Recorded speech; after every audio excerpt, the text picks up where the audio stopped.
Do you desire to turn your passion into income? Connect with other creative souls who also dance to the beat of their own drum? I'm Marie-Nicole, and I'm devoted to combining beauty, uniqueness, and connection in everyday living experiences. As a creative professional and Dharma coach, I help people connect to the truth of who they are and facilitate them in embodying their uniqueness. It is my hope in this podcast that I inspire you to live your life on your terms and earn your income through being uniquely you. After all, it's the unique thread that we each contribute to the collective tapestry that creates the whole. Before sharing today's podcast with you, I'd like to tell you about an upcoming event and series of workshops specifically tailored to women. As women, we're not the same one week to the next. So, wherever possible, adjusting our work and life practices to suit your cycle can be of great benefit. Whether or not you have a personal cycle, there are benefits to working with a cyclical approach to living. And if you do still have a personal cycle, then following the moon cycle means you can still maintain flow in your life even if your personal cycle is thrown out.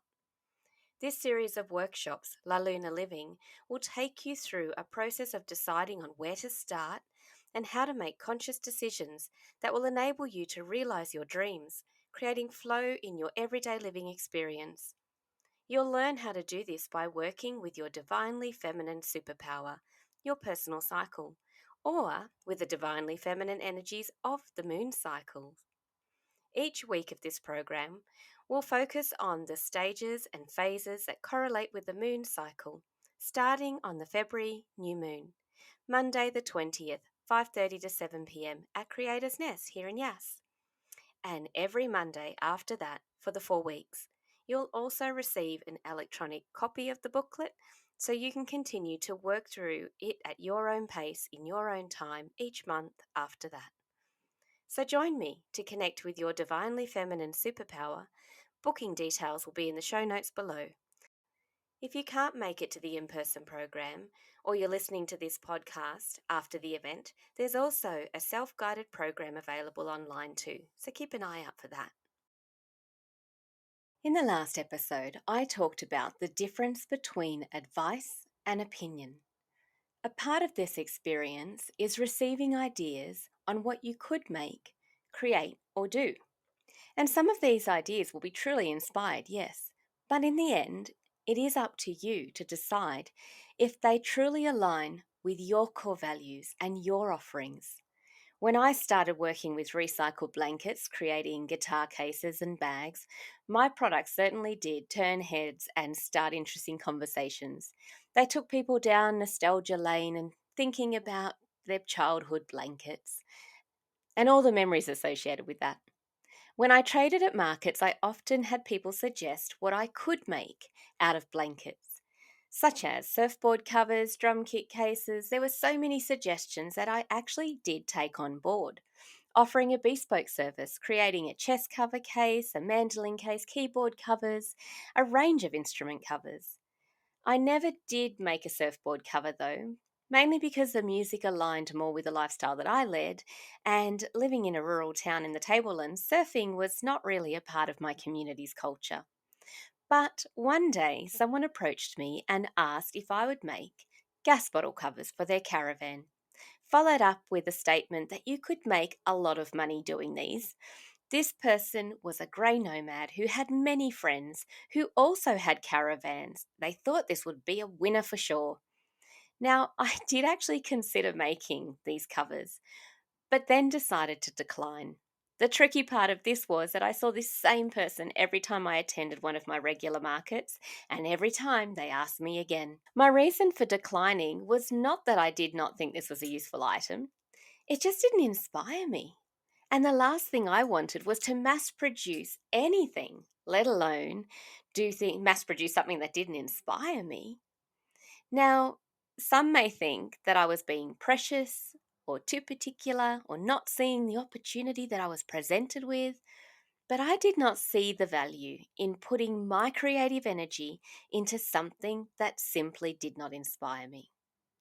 Now, as a portrait photographer, I took on jobs like taking headshots of local business people that made me money, but it did not ignite my passion. And in truth, it didn't make me nearly as much money as taking family portraits that captured the beauty of families' lives and lifestyle, which often led to the large sale of prints and framing and even photo albums, family portrait albums, because there were so many beautiful photos that they couldn't choose to, cull it down to just a select few. So they would order a whole album. The same could be said for capturing portraits of people's much loved pets. I sold 20 by 30-inch framed prints to pet lovers, as well as albums. And I thoroughly enjoyed capturing these moments of both people and pets. Now, in contrast, capturing a series of headshots that were used mainly in a portfolio or on a website, while yes, it could be considered bread and butter work, it definitely wasn't the cream of the crop. And this same amount of time went into capturing these portraits as I put into family portraits and pets. And the inspirational images and results were a lot more profitable in the end, memorable and enjoyable for them and for me. So, taking the learnings from these experiences is what has made me more discerning about what I say yes to. Now, since opening Creators Nest, I've run numerous workshops, some that in the end were more draining than anything else. So, I've not offered them again. Others I've not offered that I would like to bring back, but some I would just simply not offer again. With some things, you just know that they don't suit you, but with other things, you don't know unless you give it a go. But what about when you can't decide on why or what it is that's making you resist? Something that sounds like a reasonable idea, but the thought just makes you physically contract. Recently, I've been asked to hold children's workshops, and I considered it, but resisted it at the same time. And I've hosted children's workshops in the space before, and it wasn't an issue. It's not like it left a bad taste in my mouth. But for some reason, I haven't jumped at the idea again. So I spent some time journaling on this. Why was I now resistant to an idea that previously I wasn't? What came through was that I realized the energy that would go into the logistics of running these workshops, applying for kids vouchers, getting children's checks, etc., just didn't align with my purpose in the present moment in time. My focus right now is supporting and empowering women, even if they don't intend to run their own business, but providing them with the opportunity to connect back to the essence of who they are and what ignites their creativity. Giving them a chance to connect with their inner child and play is more where I wish to place my energy right now. So while things may seem like a good idea, it doesn't mean you have to do them. Knowing what your business focus is, the mission behind your offering, and what inspires and ignites you is where your decision making should come from, not just whether or not it would make you money.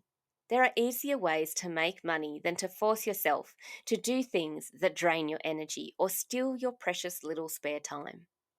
Being a business owner means you need to be even more mindful of how you spend your energy, especially if this is your main income source.